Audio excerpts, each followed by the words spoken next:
Pública y expertos en derechos humanos comparecieron Gracias, para la presidente. elaboración Buenos días, de este colegas informe. asambleístas, En el uso de la hermanos palabra, la migrantes, legisladora a Esther quien tengo el Cuesta. honor de representar en esta asamblea. Inicio mi intervención felicitando a los miembros de la Comisión de Justicia y Estructura del Estado por el amplio, democrático y participativo debate del proyecto de ley orgánica del sistema de seguimiento, cooperación e implementación de las obligaciones internacionales del Estado ecuatoriano en materia de derechos humanos, que presentamos con mis compañeros asambleístas Ricardo Ulcuango, Pamela Aguirre y el ex legislador Lenin Mera hace más de un año. Los aportes de las instituciones públicas, académicos, expertos, defensores de derechos humanos y colegas asambleístas evidenciaron la necesidad de contar con una ley que garantice de manera efectiva el cumplimiento de obligaciones internacionales, así como la reparación a las víctimas de violaciones de derechos humanos. ¿Pero por qué el Ecuador necesita esta ley?, se preguntarán algunos. Porque necesitamos cambiar el paradigma sobre el cumplimiento de los derechos humanos, salir de esa visión interestatista y enfocarnos en el cumplimiento de los derechos humanos desde una visión derecho humanista. Que no sean las víctimas las que tengan que exigir el cumplimiento de sus derechos y reparaciones por parte del Estado, con todo lo que ello implica en cuanto a costos económicos, tiempo y desgaste humano al enfrentar la burocracia estatal y sobre todo la revictimización de las personas, sino que es el Estado, a través de las instituciones, normativa, política pública, planes, programas y presupuesto, el que tiene la obligación de actuar de manera diligente para garantizar los derechos humanos de las personas y en particular de las víctimas. Esta ley permitirá que el sistema internacional de derechos humanos sea eficaz a nivel nacional y consecuentemente a nivel internacional. Ya el profesor Salvioli nos recordaba, y cito, ¿a quién puede servirle realmente un derecho internacional que no se aplique, que sea ineficaz o que devenga meramente enunciativo, sin obligar a los estados destinatarios de los deberes a tomar las medidas para su cumplimiento efectivo por medio del acatamiento de las resoluciones? Termino cita. Si bien es cierto, los tratados internacionales son vinculantes, el Estado ecuatoriano ha sido ineficiente en cumplir sus obligaciones internacionales en materia de derechos humanos. Porque esto, colegas asambleístas, no es un tema del gobierno de turno, es un tema de Estado y eso lo tenemos que tener muy claro. Ecuador ha ratificado 11 tratados internacionales del Sistema de Naciones Unidas y 10 tratados del Sistema Interamericano de Derechos Humanos. Estos tratados prevén la existencia de comités u órganos que vigilen que los estados cumplan con estos instrumentos y establecen recomendaciones específicas a los estados parte.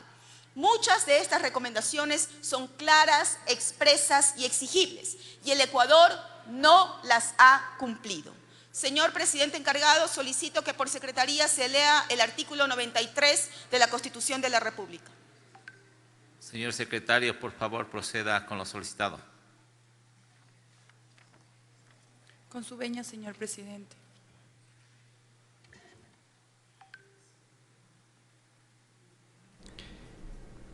Acción por incumplimiento. Artículo 93. La acción por incumplimiento tendrá por objeto garantizar la aplicación de las normas que integran el sistema jurídico, así como el cumplimiento de sentencias o informes de organismos internacionales de derechos humanos cuando la norma o decisión cuyo cumplimiento se persigue contenga una obligación de hacer o no hacer clara, expresa y exigible.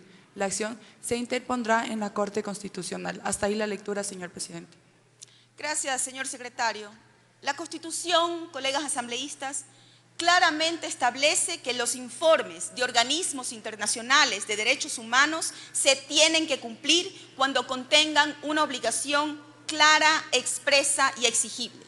Necesitamos en Ecuador una ley que viabilice este mandato constitucional desde la perspectiva de las víctimas y no desde la comodidad de la burocracia estatal y menos aún desde los perpetradores.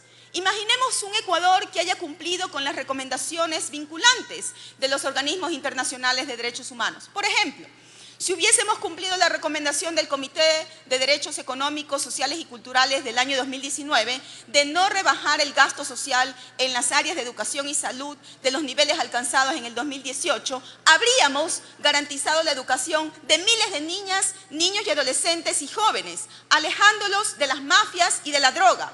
Habríamos contado con hospitales, medicamentos, insumos, trabajadores de la salud y apoyo a la salud mental para enfrentar la pandemia y la crisis en el sistema de salud. Los jóvenes hoy estarían en las aulas, en institutos técnicos, en universidades, trabajando con oportunidades y no cooptados por las mafias que hoy nos tienen aterrados en las calles y por la migración.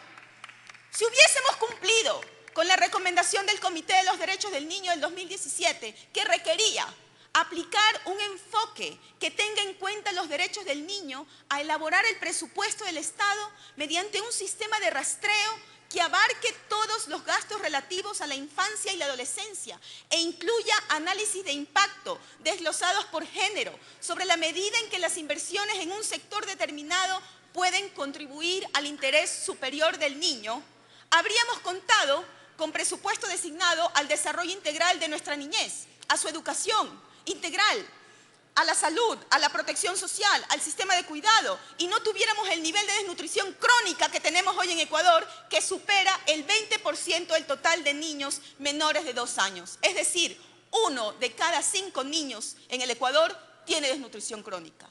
Habríamos podido mantener a los más de 150.000 niños y adolescentes que tuvieron que salir de las aulas a partir de la pandemia y nunca más regresaron.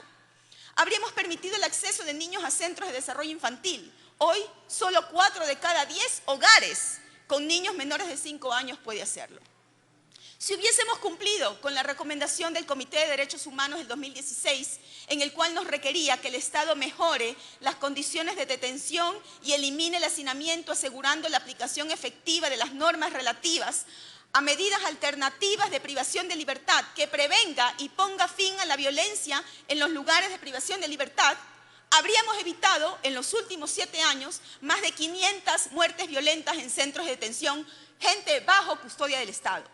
Habríamos enfrentado en mejores condiciones el hacinamiento en las cárceles y que las personas privadas de la libertad estén clasificadas en los pabellones por nivel de peligrosidad y delitos cometidos, y no como ahora de acuerdo a la banda delincuencial a la cual pertenecen. En la Comisión de Justicia quedó claro que necesitamos un capítulo específico que desarrolle los procedimientos y mecanismos que garanticen la reparación integral a las víctimas de violación de derechos humanos, y me comprometo a presentar este capítulo para el segundo debate. Los derechos humanos, colegas asambleístas, no se pueden quedar en tratados ni en papeles firmados por funcionarios públicos, sino que deben materializarse en la vida cotidiana de la gente. No deberíamos esperar acciones de incumplimiento presentadas ante la Corte Constitucional para que el Estado cumpla sus obligaciones. La madre de Paola Guzmán Albarracín tuvo que esperar 18 años para obtener justicia por parte de la Corte Interamericana de Derechos Humanos, porque no tuvo justicia en este país.